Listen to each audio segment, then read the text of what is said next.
Have you ever woken up from a dream heart heavy and eyes moist because someone who's no longer alive was just with you? Maybe they smiled, maybe they said something, or maybe they just stood there silently looking at you. No words, just presence. And yet, that silence echoes long after you open your eyes. You lie there, stuck in a strange place between your heart and your thoughts. Was it just my mind playing tricks on me? Or was it something deeper? You wonder, was it a memory? Or was it a message? Was this my emotions pulling from the past? Or was Allah trying to show me something I haven't been paying attention to? Let's be real, these kinds of dreams, they're not like the others. They don't feel like imagination. They feel real on another level, like a different dimension, but still, somehow, true. They touch wounds we thought had healed. They bring back moments we buried deep. They stir feelings we never fully processed. But here's the truth that many people don't know. In Islam, dreams aren't always random. Some dreams are mercy, some are warnings, and some are meant to wake your soul. Before it's too late, so don't click away thinking this is just some vague dream talk. This isn't for entertainment. This is spiritual. This is personal. And this might be exactly what your heart has been searching for. Because when we learn how Islam truly understands dreams, we don't just find answers about those who left us. We start to heal what's still living inside us. When the ones we lost reappear, there are nights when you fall asleep thinking you're finally okay. The pain you thought has dulled. You've accepted their absence. You've moved on. At least that's what you thought, but then they show up. The one you lost? The one you wept for? The one whose janazah you still remember like it was yesterday. Maybe it's been months. Maybe years.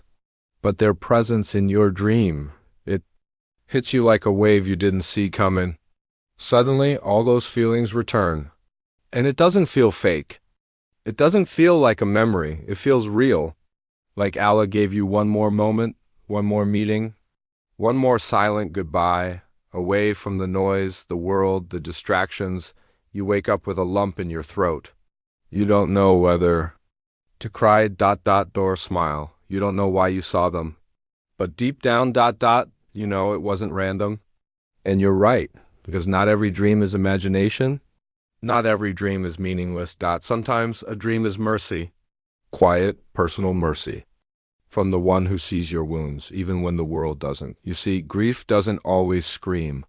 Sometimes it hides in the silence of laughter, in the smile you force at dinner, in the conversations you fake your way through. And when you're carrying all that heaviness silently, Allah, in His mercy, may ease it in the most unexpected way, not through a quote, not through a friend, not even through a video, but through a dream, a moment, a whisper into your soul. Not every dream is a message, but every dream has a meaning. Now, before we go any further, let's pause and clarify something crucial. Because in today's world, we often go to extremes. Some people become obsessed with dream meanings, searching Google, scrolling TikTok, messaging strangers for dream interpretations. Others dismiss the whole thing. It's just your brain. It means nothing. But Islam teaches balance. Yes, some dreams are random. Yes, some dreams are from Shaitan. But others are divine whispers, light in the darkness, comfort for the broken, or warnings before the fall. So how do we tell the difference? The Prophet Muhammad taught us that dreams come from three sources. Rahmani, from Allah.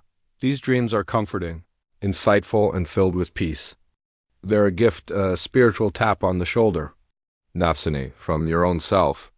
These dreams reflect your inner thoughts, fears, memories, and emotions, especially the ones you've been suppressing. Shaitani, from Shaitan. These dreams are confusing, disturbing, inappropriate, or filled with dread, designed to unsettle your heart and distract your mind from the truth. Now pause and think, How do we dream in the modern world? With tired eyes, broken hearts, anxiety, stress. Scrolling endlessly at 2 a.m. through photos, texts, regrets, we sleep with unresolved pain.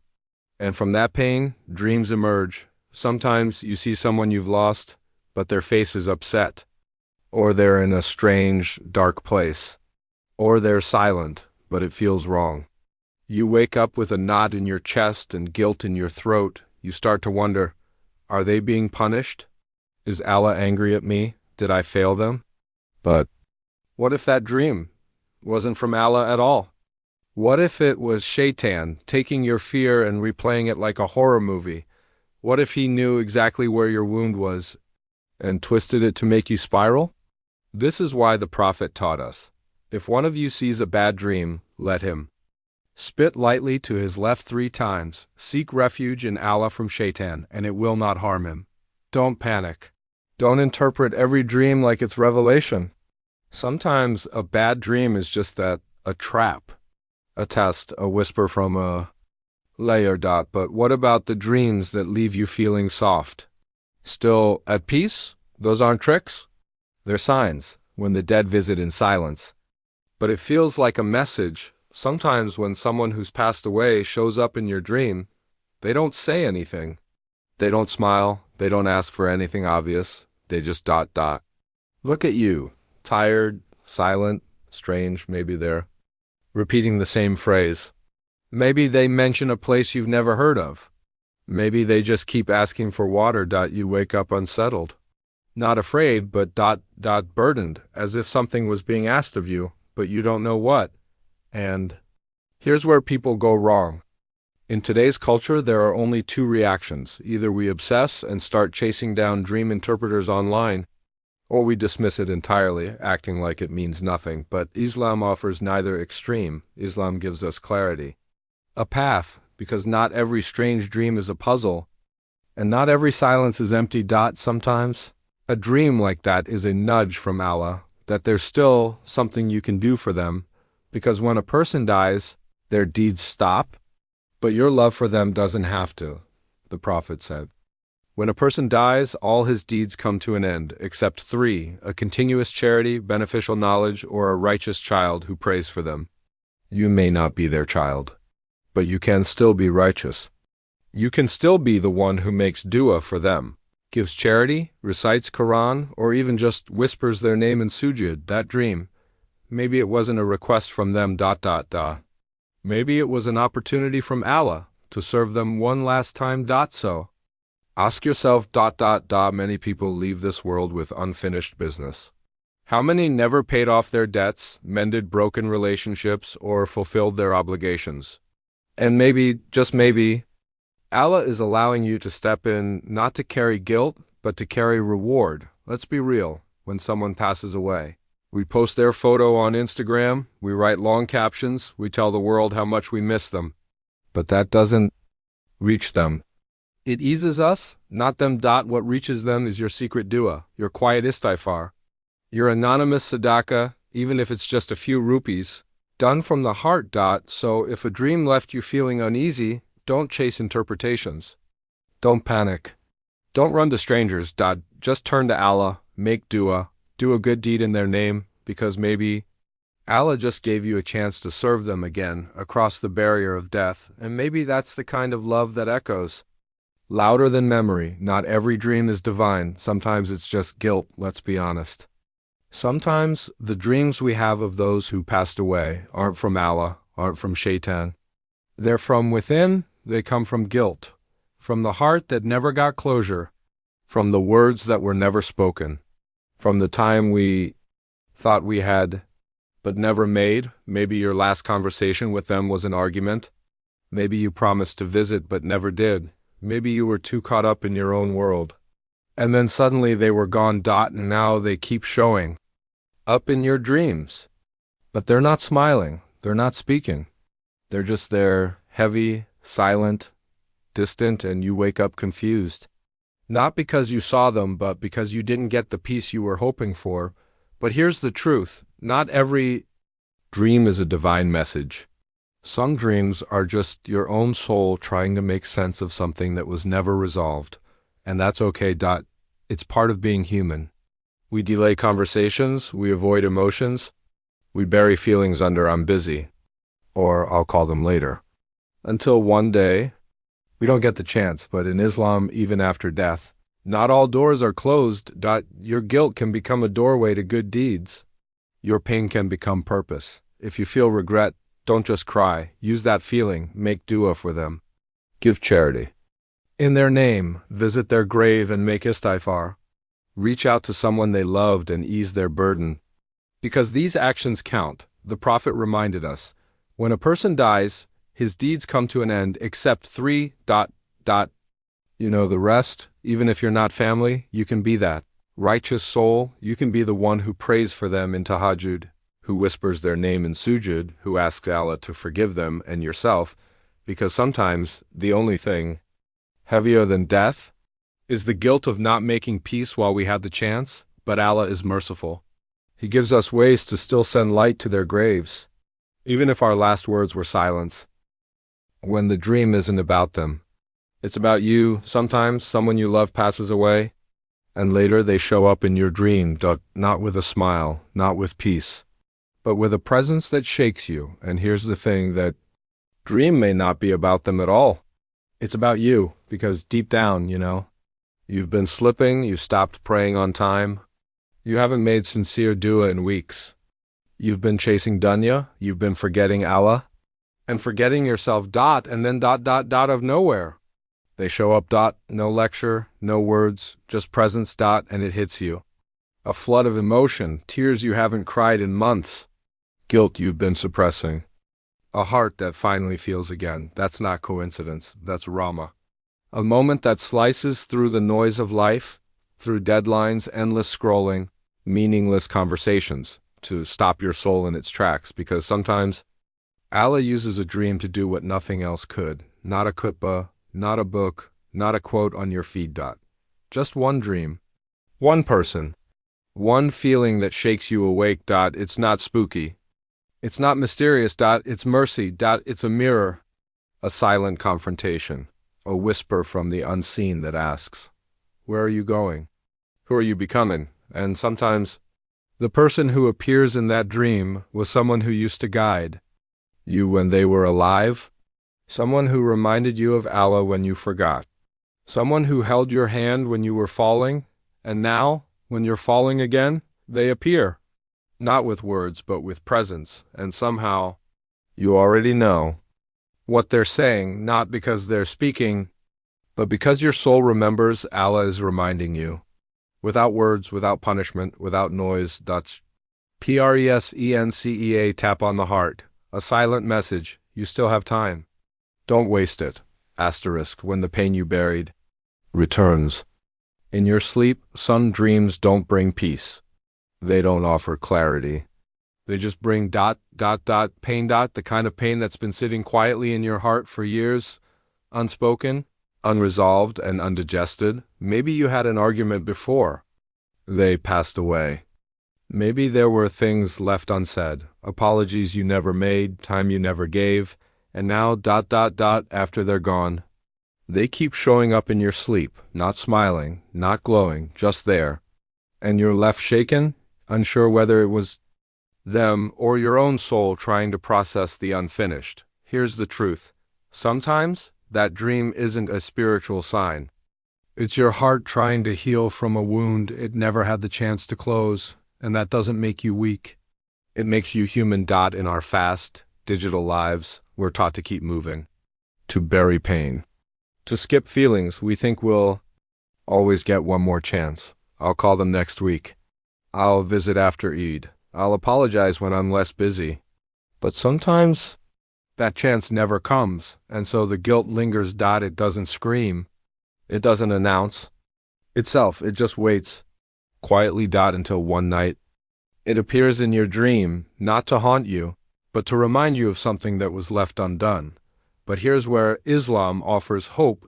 Because even when death closes the doors of this world, it does not close the door to goodness. You're not powerless. If your heart feels heavy with regret, channel it into dua, turn it into charity, visit their grave.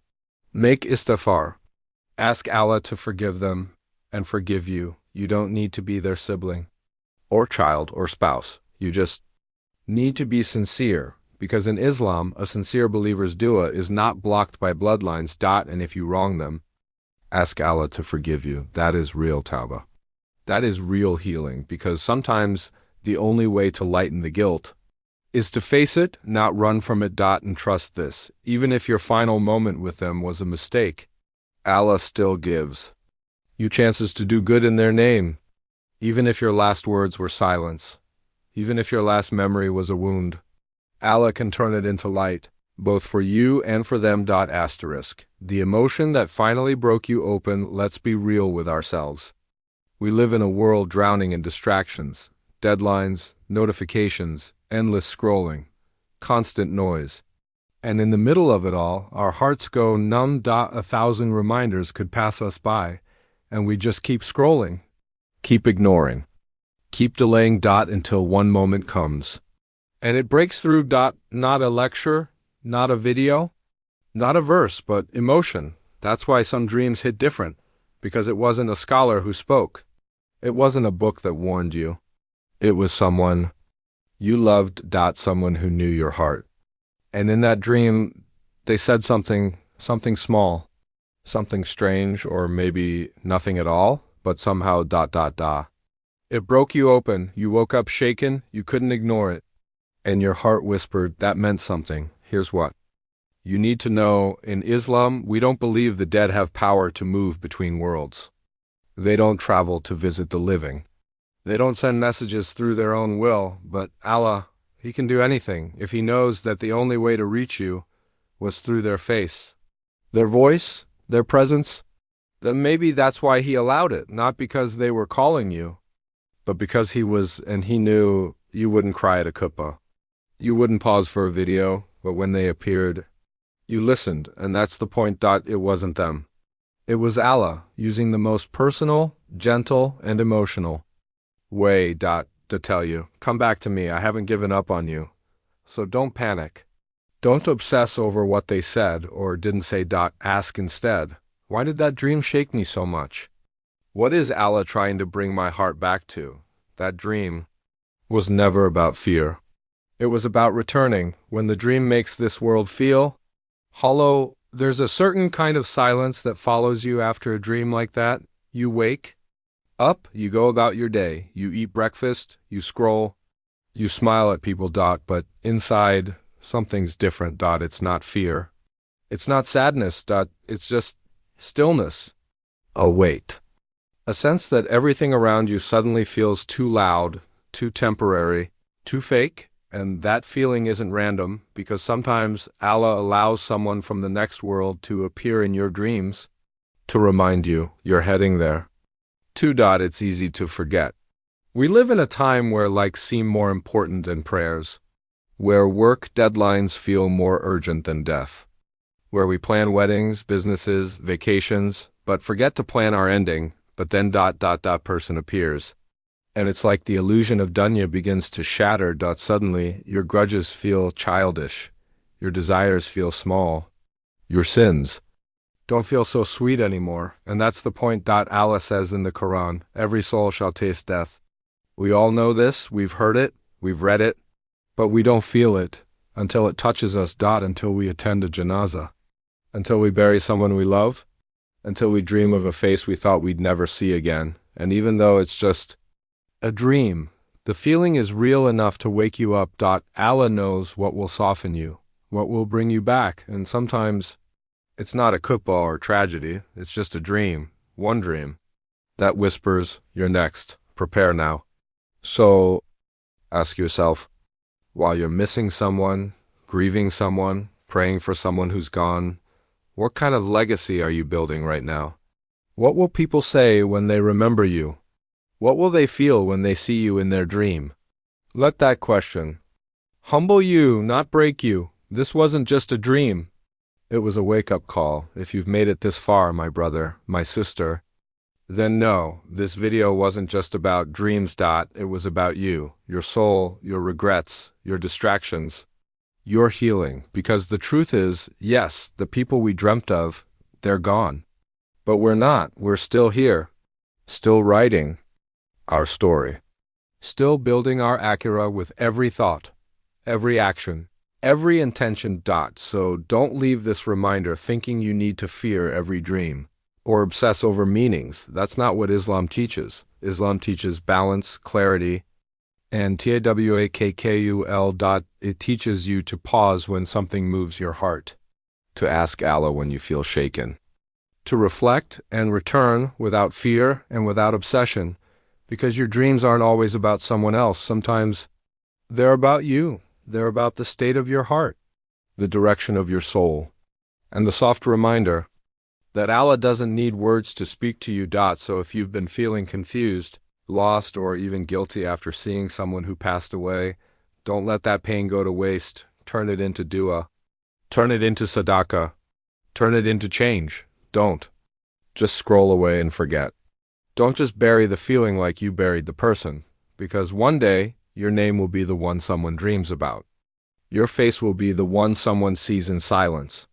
And your soul will be the one returning to Allah. So live in a way that brings light to your name, to your grave, to your akhirah. And if this reminder touched your heart, then let it be your turning point, not out of fear, but out of love. Before we end, write this dua in the comments, not just for yourself, but for every soul we've lost. Ya Allah, grant peace to those we lost, and guide the living back to you before it's too late. Say it for them. Say it for you. Say it for the person who needed this reminder but never got to hear it. And if you found benefit here, like the video, share it with someone grieving quietly, and subscribe for content that softens your heart, protects your soul, and reminds you of what truly matters, because sometimes one reminder is all it takes to change everything.